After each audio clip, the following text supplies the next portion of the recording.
গণভবনে জাতির পিতা বঙ্গবন্ধু শেখ মুজিবুর রহমানের জন্মবার্ষিকী উপলক্ষে আয়োজিত রচনা ও চিত্রাঙ্কন প্রতিযোগিতার পুরস্কার বিতরণ অনুষ্ঠানে শিশুদের সাথে যেন শৈশবে ফিরে যান বঙ্গবন্ধু কন্যা।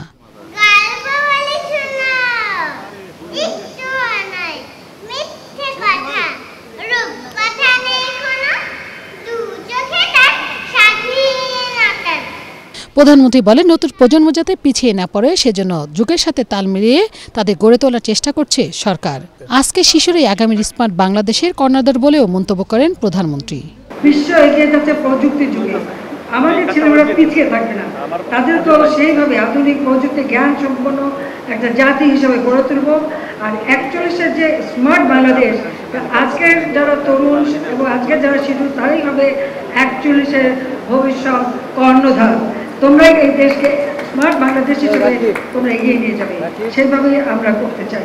বর্তমান সরকার শিক্ষা ব্যবস্থাকে অনেক প্রসারিত করেছে এমন মন্তব্য করে শেখ হাসিনা বলেন, নতুন প্রজন্মই আগামী সুন্দর বাংলাদেশ গড়বে।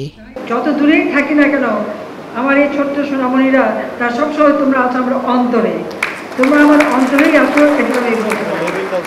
আমরা শিশুদের সুরক্ষায় অনেক আইন করেছি, নীতিমালা করেছি, শিক্ষার সুযোগটা সৃষ্টি করেছি। প্রি প্রাইমারি থেকে মাধ্যমিক পর্যন্ত বিনা পয়সা আমরা বই দিচ্ছি, আমরা বৃত্তি উপবৃত্তি দিচ্ছি, উচ্চ শিক্ষার জন্য আমরা বৃত্তি দিচ্ছি।